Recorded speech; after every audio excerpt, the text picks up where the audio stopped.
আপনারা সবাই জানেন যে আমরা এর আগে একটা সার্কুলার পেয়েছিলাম ভাই, আমাদের দেশে অনেকে অবৈধভাবে বসবাস করতেছে, যাদের ভিসা মেয়াদ শেষ হয়ে গিয়েছে। এর আগে প্রায় সংখ্যাটা ছিল আমাদের অফিসিয়ালি সংখ্যাটা হলো ৪৯,২২৬। এখন এইটা কমে আসছে ৩৩,৬৪৮। এই ৩১শে জানুয়ারি কিন্তু তাদের এই সময়সীমা শেষ হয়ে যাবে। আর আমরা ইন দি মিন টাইম এটা কমানে প্রায় ১০,৫৩,০০,০০০ টাকা আমরা রেভিনিউ আয় হয়েছে এদের মাধ্যমে। যেহেতু আর প্লাস তারা এখানে চলে যাচ্ছে এবং যারা অবৈধভাবে আসছে তারা আমাদের ৩১শে জানুয়ারির পর আমরা তাদের বিরুদ্ধে আইনানুগ ব্যবস্থা নিব। এটা শুধু তাদের বিরুদ্ধে না, এবং তাদের যারা এই কর্মসংস্থানের ব্যবস্থা করে দিচ্ছে, যেহেতু তাদের কোথাও কাজ দিতে হলে এটা কিন্তু ইসেদের থেকেও মানে একটা পারমিশন নিতে হয়, বিদেশিদের কাজ দিতে হলে।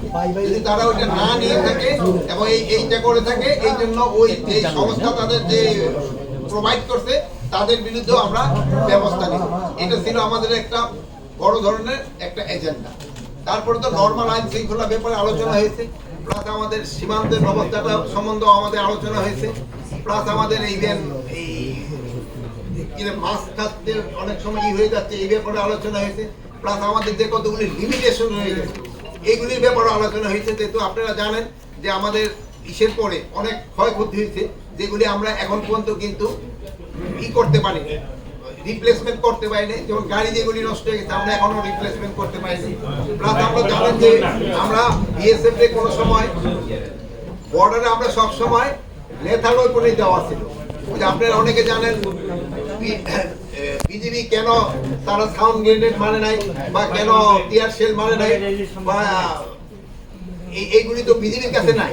যেহেতু বিজিবির কাছে তো সব লেথাল ওয়েপন, এই জন্য তো ওটা তো তারা মারতে পারে নাই। এই জন্য আমরা তাদের এখনো পারমিশন দিয়ে দিয়েছি এবং খুব তাড়াতাড়ি এই জিনিসগুলি ক্রয় করা হবে। আর যেগুলি এই কি অনুমতি দিয়েছে যে ধরন ধাতু তো ওদের কাছে আছে, কিন্তু যেইগুলি নাই, যেমন ধরেন যে টিয়ার গ্যাস নিক্ষেপ করা, যে টিয়ার গ্যাস তো ওদের কাছে নাই, প্লাস আপনার ওদের কাছে তো এই যে সাউন্ড গ্রেনেড নাই। এই সাউন্ড গ্রেনেড এইগুলি কেনার জন্য ওদের আমরা পারমিশন দিয়ে দিয়েছি। যেটা নিয়ে আপনারা দেখছেন যে চাঁপাইনবাবগঞ্জে বিএসএফ এর কাছে আছে, কিন্তু আমাদের বিজিবির কাছে নেই। বিজিবির কাছে আছে হলো লেখা, এগুলি আমরা অনুমতি দিয়ে দিচ্ছি। প্রাণঘাতী অস্ত্র তো ওদের দেওয়াই আছে। প্রাণঘাতী অস্ত্র তো এই সময় দরকার হলে, এখন যদি সেনাবাহিনীর জিজ্ঞেস করেন আপনারা প্রাণঘাতী ব্যবহার করতে পারবেন কিনা, যুদ্ধ হলে কি ব্যবহার করবে, তা তো ওইটাই ব্যবহার করবে।